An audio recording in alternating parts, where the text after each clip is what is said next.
Yo guys, what is up? Max here, Diablo 4 video, and today we're going over my updated Poison Shred guide. Now, I posted a video a few days ago talking about how Poison Shred could possibly be the best or the highest damage build in Diablo 4 when Abattoir of Zir comes out due to the new glyph that's dropping with it being a source of a double dip damage multiplier for Poison Shred.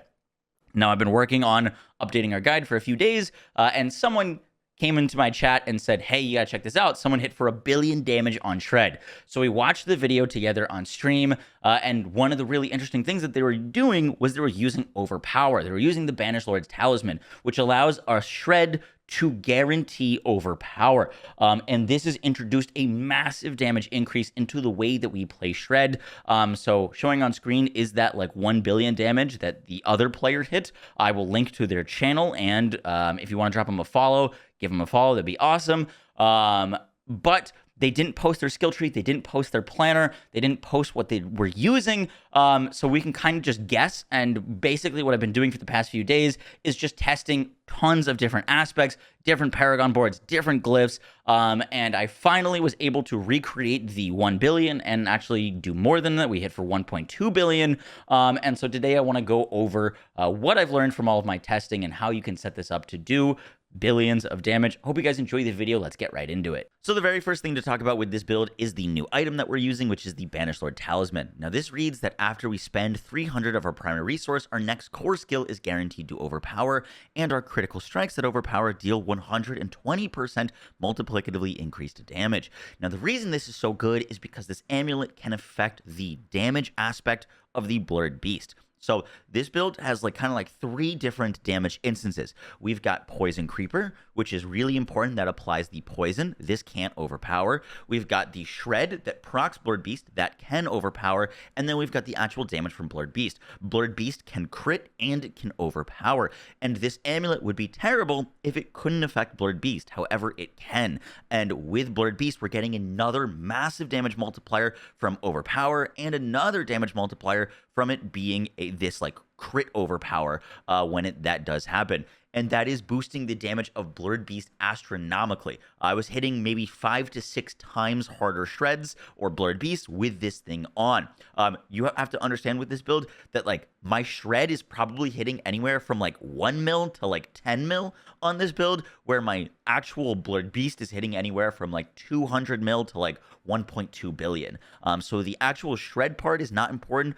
The fact that this impacts the Blurred Beast damage is really, really great. Now, when we're adding Overpower into this build, the one thing that you need to understand is Overpower is great, but we don't want to full send into Overpower affixes.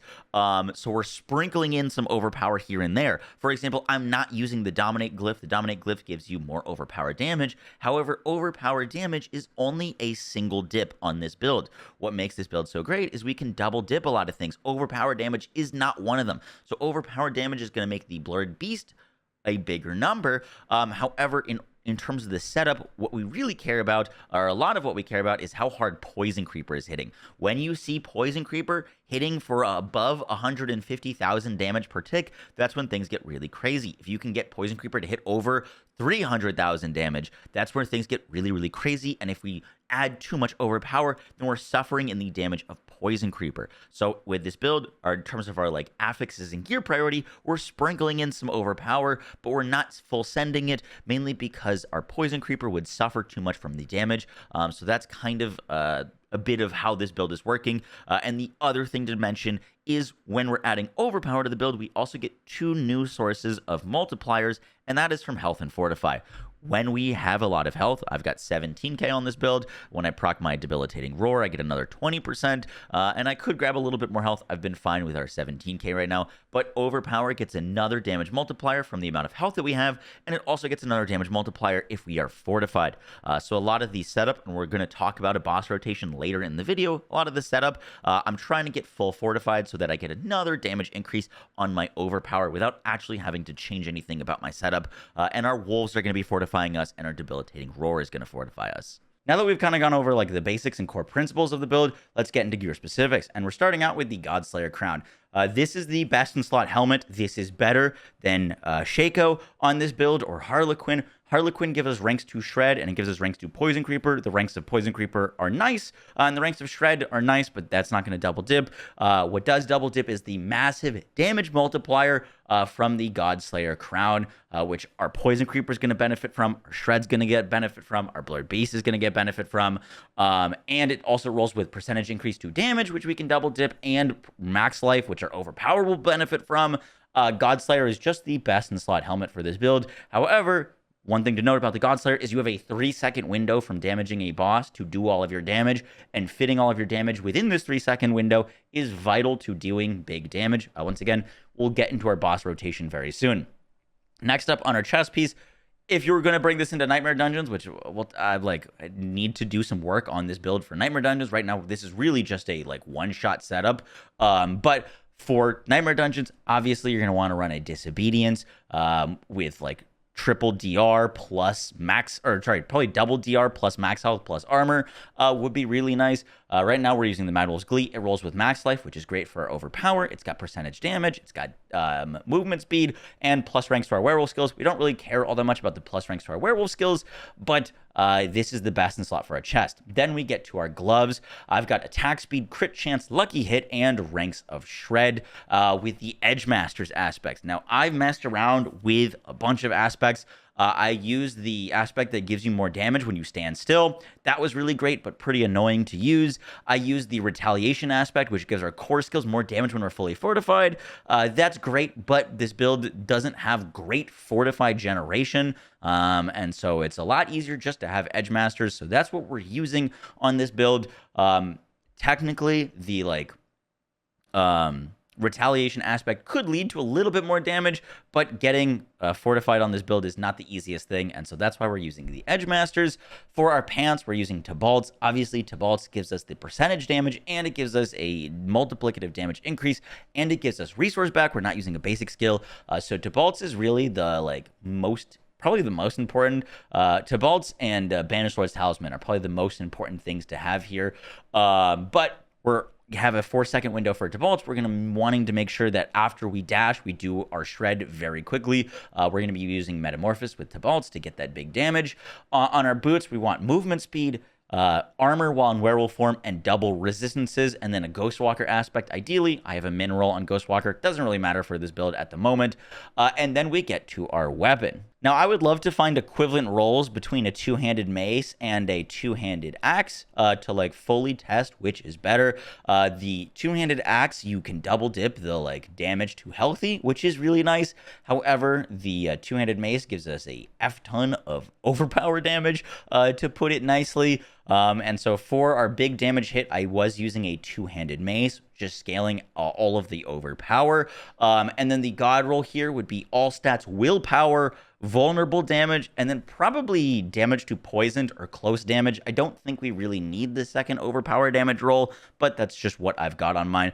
The big thing here is all stats willpower and vulnerable are all going to help scale your damage a ton. And then the Blurred Beast aspect on the two-hander. This has to be the two-hander aspect because we need Shred to be getting that damage multiplier. Obviously, if it's below 100, then we're going to be doing less. As soon as it jumps over that 100 damage mark, then we're getting a multiplier on the damage that it would be dealing.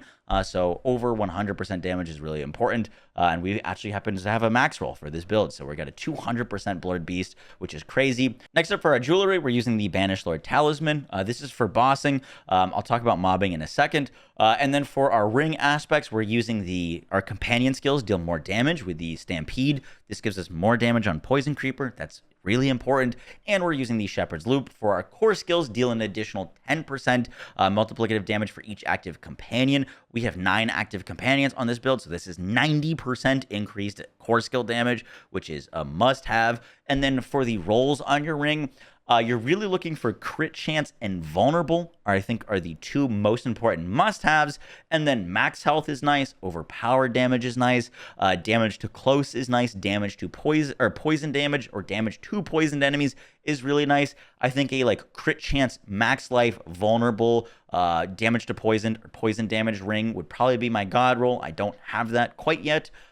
This one is a crit chance, poison damage, damage over time, damage to poison enemies ring, which is also pretty nice. For mobbing, I just do a quick swap where I actually change the Shepherd aspect from my ring to my amulet slot. This gives us even more damage, up to 135% more damage with our core skills. And then I replace my other like Shepherd's Loop aspect with the Hunter Zenith Ring. Hunter Zenith Ring allows us to, whenever we kill an enemy with Shred, we get Debilitating Roar back. We can constantly spam Debilitating Roar, which reduces enemies' damage by 70%. It'll constantly keep us fortified and healing, and this helps a ton with survivability. For Nightmare Dungeons, this is a requirement if you want to run Nightmare Dungeons with this setup right now, is Hunter Zenith plus Debilitating Roar. And then as you're smacking enemies with your Shred, you can just keep constantly spamming Debilitating Roar, and you also get those ranks of Quick Shift for even more damage. For our Spirit Boons, I like Wariness, Scythe Talons for more crit chance, Iron Feather for more max life for overpowers.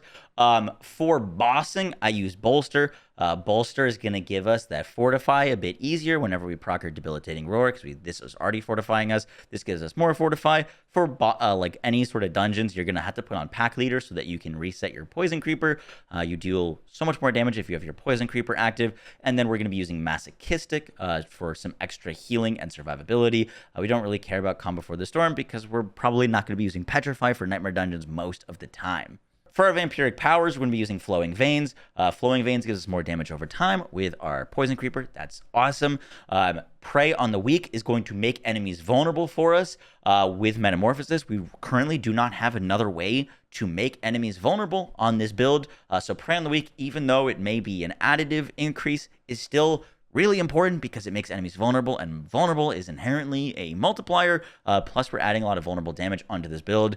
So I think Prey on the Weak, even though it's not great right now, is still kind of a must-have because it makes enemies vulnerable, especially when we dash through them with Metamorphosis. We're also going to be using Feed the Coven. This gives our companions a chance to restore our resource, which is really nice for resource gen, and it also gives us another 10% damage multiplier. This is great because we can double dip this damage multiplier. And then the last one is kind of up to you. I've got Sanguine Brace on for more Fortify generation and more crit chance when we have that Fortify. If you're going to be bringing this into Nightmare Dungeons, I'd probably swap off this for like Ravenous, just so you can get some attack speed, so you can hit enemies harder. And then for like you could also swap off this for Undying for a little bit more healing. But for the most part, I'm just running Sanguine for more crit chance and more Fortify generation. Helps me a ton. Once again, this is kind of more set up for boss shots. And then Feed the Coven. As soon as my companions are attacking enemies, I can get my resource back, which is going to help with me with my Edge Masters because we're dealing damage based off of our resource and give me a damage multiplier.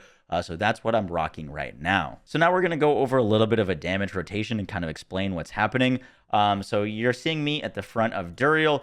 Basically, I'm using my Sanguine Brace. Whenever I kill enemies, I Fortify, which is really, really nice. And then whenever my pets, my dogs hit enemies, I also gain Fortify. So all I'm trying to do here is stack up my Fortify. You can see I'm about to be fortified. And I'm also, this little damage increase here, this is going to be my Banished Lord Talisman. When this hits 300, we get that guaranteed overpower. So I'm smacking these enemies. You can see here I'm fortified. As long as I'm still in combat, I will never lose Fortify. And so now I can go walk into the fight. Notice that I'm at 266 on my Banished Lord and 41 on Ancestral Guidance. The reason I'm doing this and I'm not walking into the fight with 300 is in our Paragon board, Ancestral Guidance gives us another 30% damage multiplier. So what I'm going to do when this fight starts is, there's Duriel. I'm basically going to shred the air here. So there, I just shredded the air. That brings me to my 300, and I also right there am going to be getting my Ancestral Guidance for a 30% damage multiplier. So everything's basically gone right. Now we're all set up. We've got our guaranteed overpower. We've got a 30% damage increase. There are barbs in my game who are shouting. Barbs actually can increase my damage that I deal. And so the barbs are hitting me with their shouts. And then now I'm going to do my rotation. So my rotation, I apologize that my video player is kind of in the way. I'm not sure how to remove that. But I'm going to use Petrify first and then Debilitating Roar. Petrify is going to give me the crit damage increase. Debilitating Roar is going to heal me and fortify me, but it's also going to make sure that I swap into bear form. When I'm in bear form, I'm going to get a damage increase on my on our shifting, basically, for our shred. So here, I pop my Petrify. There's my crit damage increase. I'm going to Debilitating Roar. Technically, it'd be better in like a perfect world if I debilitating roared after I poison creepered, because poison creeper will not get the shapeshifting bonus, but shred would. So I technically did mess this up, but there I'm gonna dash. That's my metamorphosis. So metamorphosis procced, and I did damage to the boss. So now my Godslayer crown is active and my Tybalt is active. I basically now have 3 seconds to shred, and so I'm gonna take my space here. As you can see right there, my Poison Creeper ticks upwards of a 300k proc. So 330k on our Poison Creeper. That's when you know we're juiced and ready to do our big damage. And then just point the shred, and we hit for it was like 1.2 billion. So that's kind of the damage rotation. In a perfect world, if I didn't mess this up, I should be using Petrify, then dashing through the enemy, propping Poison Creeper and Debilitating Roar after Poison Creeper, and then shredding, so I get the proper shape-shifting damage increase for my shred.